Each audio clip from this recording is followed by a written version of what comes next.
जय जय श्रीमन्नारायण। मित्रों, प्रस्तुत वीडियो में आप आषाढ़ शुक्ल पक्ष में पड़ने वाली हरिशयनी, देवशयनी, विष्णुशयनी जो एकादशी है, जिसके कई नाम हैं, इसका एक नाम पद्मा एकादशी भी है, उसकी कथा महात्म्य को इस वीडियो में आप सुनेंगे। जैसा कि आप जानते हैं कि हमारे चैनल पर सभी एकादशियों के व्रत विधान महात्म्य कथा को जिस तरह से पुराणों में वर्णित किया गया है, उसी प्रकार संस्कृत एवं हिंदी में प्रस्तुत किया जा रहा है। उसी के क्रम में आषाढ़ शुक्ल पक्ष में पड़ने वाली हरिशयनी, विष्णुशयनी एकादशी, जिसे पद्मा एकादशी के नाम से भी जाना जाता है, आइए इसके कथा का हम श्रवण करते हैं। युधिष्ठिर उवाचो आषाढ़स्य सिते पक्षे किं नाम एकादशी भवेत्, को देवः को विधिस्तस्य एतदाख्याहि केशव। श्रीकृष्ण उवाचो कथयामि महीपालो कथामाश्चर्यकारिणीं, कथयामास यो ब्रह्मा नारदाय महात्मने। नारद उवाचो कथयस्व प्रसादेन विष्णोराराधनाय मे, आषाढ़ शुक्ल पक्षे तो किं नाम एकादशी भवेत्। युधिष्ठिर बोले, आषाढ़ के शुक्ल पक्ष की एकादशी का क्या नाम है, उसके कौन देवता हैं, उसकी विधि क्या है, हे केशव आप मुझसे कहिए। कृष्ण बोले, हे महाराज, जिसको ब्रह्मा ने नारद से कहा था, उस आश्चर्यजनक कथा को मैं आपसे कहता हूँ। नारद जी बोले, हे महाराज, विष्णु की आराधना के लिए मुझसे प्रसन्नता से कहिए कि आषाढ़ के शुक्ल पक्ष में किस नाम की एकादशी होती है। ब्रह्मोवाचो वैष्णवोऽसि मुनिश्रेष्ठ साधु पृष्ठम कलिप्रियः, नातः परतरम लोके पवित्रम हरिवासरात्, कर्तव्यम तु प्रयत्नेन सर्वपापापनुत्तये, तस्मात्तेऽहं प्रवक्ष्यामि शुक्लैकादशी व्रतम्, एकादश्यां व्रतं पुण्यं पापघ्नं सर्वकामदं, न कृतं यैर्नरैर्लोके ते नरा निरयैषिणः, पद्मा नामेति विख्याता शुचौ ह्यैकादशी सिता, ऋषिकेश प्रीतये तु कर्तव्यं व्रतमुत्तमम्। ब्रह्मा जी बोले, हे मुनिश्रेष्ठ, आप वैष्णव हैं, हे कलिप्रिय, आपने उत्तम प्रश्न किया है। इस लोक में हरिवासर से अतिरिक्त अन्य कोई पवित्र व्रत नहीं है। संपूर्ण पापों को दूर करने के लिए इसे अवश्य करना चाहिए। इसलिए मैं आषाढ़ शुक्ल पक्ष की एकादशी के व्रत का वर्णन करता हूँ। एकादशी का व्रत पवित्र है, पाप का नाश करता है और सब कामनाओं को देता है। जिस मनुष्य ने इस लोक में यह व्रत नहीं किया, वह नरकगामी है। आषाढ़ के महीने में शुक्ल पक्ष की पद्मा नाम की एकादशी विख्यात है। ऋषिकेश भगवान की प्रीति के लिए इसका उत्तम व्रत करने योग्य है। आषाढ़ शुक्ल पक्ष में पड़ने वाली हरिशयनी, देवशयनी, विष्णुशयनी जो एकादशी है, जिसके कई नाम हैं, इसका एक नाम पद्मा एकादशी भी है, उसकी कथा महात्म्य को इस वीडियो में आप सुनेंगे। कथयामि तवाग्रेहं कथां पौराणिकीं शुभां, यस्या श्रवणमात्रेण महापापं प्रणश्यति, मान्धाता नाम राजर्षि विवस्वद्वंश संभवः, बभूव चक्रवर्ती सा सत्यसंधा प्रतापवान्, धर्मतः पालयामासो प्रजापुत्रान् वौरुषान्, न तस्य राज्ये दुर्भिक्षं नाधयो व्याधयस्तथा। मैं आपके आगे उत्तम पुराण की कथा कहता हूँ। इस कथा के सुनने मात्र से महापाप का नाश हो जाता है। सूर्यवंश में उत्पन्न मानधाता नाम के एक राजर्षि हुए। सत्य प्रतिज्ञा वाले वे प्रतापशाली चक्रवर्ती राजा थे। वह अपने निज पुत्रों के समान प्रजा का धर्म से पालन करते थे। उनके राज्य में दुर्भिक्ष, मानसिक व्यथा तथा रोग आदि कोई उपद्रव नहीं होते थे। निरातंका प्रजास्तस्य धन धान्य समन्विता, नान्यायोपार्जितं द्रव्यं कोशे तस्य महीपते, तस्यैवं कुर्वतो राज्यं बहुवर्षगणो गतः, अथ कदाचित् संप्राप्ते विपाके पापकर्मणः, वर्षत्रयं तद्विषये नववर्षवलाहकः, तेनोद्विग्ना प्रजास्तत्र बभूवोक्षुधयार्दिताः, स्वाहा स्वधा वषट्कारो वेदाध्ययनवर्जिताः, बभूवुर्विषयास्तस्य सस्याभावेन पीड़िताः। उनकी प्रजा निरंतर धन धान्य से भरी पूरी थी। उन राजा के भंडार में न्याय से इकट्ठा हुआ धन होता था। उनको इस प्रकार राज्य करते हुए बहुत वर्ष बीत गए। बाद में किसी पाप कर्म के परिणाम से उनके देश में 3 वर्ष तक मेघ नहीं बरसे अर्थात वर्षा नहीं हुई। इससे क्षुधा से पीड़ित उनकी प्रजा उद्विग्न हो गई। फलस्वरूप प्रजा का समूह आकर राजा से कहने लगा, अन्न के न उत्पन्न होने से पीड़ित उनका देश स्वाहा स्वधा वषटकार वेद के अध्ययन आदि से वर्जित हो गया। अथ प्रजा समागत्य राजानामिदमब्रुवन् श्रूयतां वचनं राजन् प्रजानां हितकारकम् आपो नारा इति प्रोक्ता पुराणेषु मनीषिभिः अयनं तद् भगवतस्तेन नारायण स्मृतः पर्जन्यरूपी भगवान् विष्णु सर्वगतः सदा स एव कुरुते वृष्टिं वृष्टेरन्नं ततः प्रजाः तदभावेन नृपते क्षयं गच्छन्ति वै प्रजाः तथा कुरु नृपश्रेष्ठ योगक्षेमो यथा भवेत्। फलस्वरूप प्रजा का समूह आकर राजा से यह कहने लगा, हे राजन, प्रजा के हित करने वाला वचन सुनिए।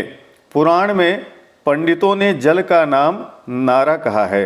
वह जल भगवान का अयन अर्थात भवन है। इससे वह नारायण कहे जाते हैं। वह मेघरूप भगवान विष्णु सदा सर्वव्यापी हैं। वह ही वृष्टि करते हैं। इससे अन्न उत्पन्न होता है और अन्न से प्रजा होती है। हे राजन, इस अन्न के अभाव से प्रजा क्षय को प्राप्त हो जाती है। हे नृपश्रेष्ठ, ऐसा करिए जिससे आपके देश में सब कुशल मंगल हो। राजोवाचो सत्यमुक्तं भवद्भिश्चो न मिथ्याभीतं वचः अन्नं ब्रह्ममयं प्रोक्तो मन्ये सर्वं प्रतिष्ठितम् अन्नात् भवन्ति भूतानि जगदन्नेन वर्तते इत्येवं श्रूयते लोके पुराणे बहुविस्तरे नृपाणामुपचारेण प्रजानां पीडनं भवेत् नाहं पश्याम्यात्मकृतं दोषं बुद्ध्या विचारयन् तथापि प्रयतिष्यामि प्रजानां हितकाम्यया इति कृत्वा मतिं राजा परिमेय बलान्वितः। राजा बोले कि आप सभी ने बिल्कुल सत्य कहा है, कुछ भी मिथ्या नहीं है। अन्न ब्रह्ममय कहा गया है। अन्न में ही सब कुछ स्थित है। अन्न से जीव होते हैं। जगत अन्न से ही वर्तमान है, ऐसा लोक में सुना जाता है और बहुत विस्तार से पुराणों में भी कहा गया है। राजा के अपराध से प्रजा को पीड़ा होती है। मैंने बुद्धि से विचार करके देखा तो अपने किए दोष मुझे दिखाई नहीं देते। इस पर भी प्रजा की हित कामना से मैं यत्न करूंगा। वह राजा ऐसी मत करके बहुत सी सेना के सहित विधाता को नमस्कार करके घने वन में गया। नमस्कृत विधातारं जगाम गहनं वनं चचार मुनिमुख्याना मासमास्तपसैधिनां ददर्शाथ ब्रह्मसुतं ऋषिमांगिरसं नृपः तेजसा द्योति तदिशं द्वितीयमेव पद्मजं तं दृष्ट्वा हर्षितो राजा ह्यवतीर्य च वाहनात् नमश्चक्रे चरणौ कृताञ्जलिपुटो वसी मुनिस्तमभिन्नद्याथ स्वस्तिवाचनपूर्वकं प्रपक्ष कुशलं राज्ये सप्तस्वंगेषु भूपते। वह राजा विधाता को नमस्कार करके घने वन में गया। वहाँ मुख्य मुनियों के आश्रम में विचरने लगा।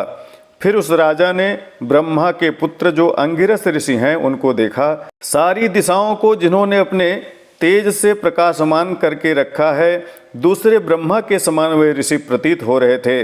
उनको देखकर प्रसन्न होकर उस राजा ने वाहन से उतरकर उनके चरणों को नमस्कार कर हाथ जोड़ करके बोला। स्वस्तिवाचन पूर्वक आशीर्वाद दे करके राज्य में और राज्य के सातों अंगों में कुशल पूछने लगे। तब राजा ने अपनी कुशलता कहने के बाद मुनि से उनकी कुशलता को पूछा। निवेदित्वा कुशलं प्रवक्षानमयं नृपः ततश्च मुनिना राजा पृष्ठागमन कारणः अब्रवीन मुनिशार्दूलम स्वस्त्यागमन कारणम। मुनि ने राजा के आने का कारण पूछा। तब राजा ने उन मुनिश्रेष्ठ से अपने आगमन का कारण कहा। राजोवाचो भगवन् धर्म विधिना मम पालयतो महीम् अनावृष्टि संप्रवृत्ता नाहं वेद्म यत्र कारणं संशयच्छेदनार्थायो यागतोऽहं तवान्तिकं योगक्षेम विधानेन प्रजानां निवृत्तिं कुरु। ऋषिर्वाचो एतत्कृतयुगं राजन् युगानामुत्तमं स्मृतम् अत्र ब्रह्मोत्तरा लोका धर्मशास्त्र चतुष्पदः अस्मिन् युगे तपोयुक्ता ब्राह्मणा नेतरे जनाः विषये तव राजेन्द्र विषलोजस्तपस्यति अकार्यकारणास्तस्य न वर्षति बलाहकः कुरु तस्य वधे यत्नं येन दोषा प्रशाम्यति। राजा ने कहा, हे भगवान, धर्म की विधि से राज्य करने पर भी अनावृष्टि हो गई है। मैं इसका कारण नहीं जानता हूँ। इस संदेह को दूर करने के लिए आपके समीप आया हूँ। योगक्षेम के विधान से प्रजा को सुखी कीजिए। ऋषि बोले, हे राजन, यह सत्ययुग सब युग में उत्तम है। इसमें लोग वेद पाठ बहुत करते हैं और इसमें धर्म के चारों चरण हैं। इस युग में ब्राह्मण तप से युक्त हैं, अन्य जाति के नहीं। हे राजेंद्र, तुम्हारे देश में एक शूद्र तपस्या कर रहा है, इसी कारण मेघ नहीं बरसते हैं, इसलिए उसे मारने का यत्न करो, जिससे दोष शांत हो जाए। राजोवाचो नाहमेनं वधिष्यामि तपस्यन्तमनागसं धर्मोपदेशं कथयो उपसर्ग विनाशनम। राजा बोले, मैं तप करते हुए उस निरपराधी को नहीं मारूंगा। ऐसे धर्म का उपदेश कीजिए जिससे उपद्रव का नाश हो। ऋषिर्वाचो यद्येवं तर्हि नृपते कुरुष्वैकादशी व्रतं शुचिमासे शुक्लपक्षे पद्मानामेति विश्रुता तस्या व्रतप्रभावेण सुवृष्टिर्भविता ध्रुवं सर्वसिद्धिप्रदा ह्येषा सर्वोपद्रव विनाशिनी। अस्या व्रतं कुरु नृप स्रपजः सपरिच्छदः इति वाक्यं मुने श्रुत्वा राजा स्वगृहमागतः। आषाढ़मासे सम्प्राप्ते पद्माव्रतमथाकरोत् प्रजाभिः स सर्वाभिश्चातुर्वर्ण्यसमन्वितः। एवं कृते व्रते राजन् प्रववर्षवलाहकः जलेन प्लाविता भूमिरभवत्तस्य सस्यमालिनी। ऋषिकेशप्रसादेन जनाः सौख्यं प्रपेदिरे एतस्मात् कारणादेव कर्तव्यं व्रतमुत्तमम्। ऋषि बोले, हे राजन, ऐसा है तो आषाढ़ के शुक्ल पक्ष में जो पद्मा नाम की एकादशी प्रसिद्ध है, उसका आप व्रत करिए। उस व्रत के प्रभाव से निश्चय ही वर्षा होगी। वह एकादशी सब सिद्धियों को देने वाली और उपद्रवों का नाश करने वाली है। हे राजन, कुटुंब और प्रजा सहित उसका व्रत करिए। मुनि के वचन सुनकर राजा अपने गृह को वापस आ गए। फिर आषाढ़ महीने के आने पर सब प्रजा सहित चारों वर्णों द्वारा पद्मा का व्रत किया। हे राजन, इस प्रकार व्रत करने से मेघ वर्षे, जल से प्रापित पृथ्वी हर प्रकार के धान्यों से युक्त हो गई और ऋषिकेश भगवान के प्रसाद से सब सुख को प्राप्त हो गए। इस कारण से यह उत्तम व्रत करने योग्य है। भुक्ति मुक्ति प्रदम चैव लोकानां सुखदायकं पठनात् श्रवणादस्य सर्व पापै प्रमुच्यते। इयम् एकादशी राजन् नित्य विधीयते। विष्णु प्रसाद सिद्ध्यर्थ मस्यां च शयन व्रतं कर्तव्यं राजशार्दूलो जनैर्मोक्षेच्छुभिः सदा। चातुर्मास व्रतारंभो पश्यामेव विधीयते। युधिष्ठिर उवाचो कथं कृष्ण प्रकर्तव्यं श्री विष्णु शयन व्रतं तद्ब्रूहि कृपया चेवो चातुर्मास व्रतानि च। यह एकादशी का व्रत भुक्ति मुक्ति को देने वाला है और लोक को सुखदायक है। इसके व्रत की कथा सुनने से मनुष्य सब पापों से छूट जाते हैं। हे राजन, यह एकादशी हरिशयनी एकादशी, विष्णुशयनी एकादशी के नाम से भी जानी जाती है। विष्णु की प्रसन्नता की सिद्धि के लिए इसमें शयन व्रत कहा गया है।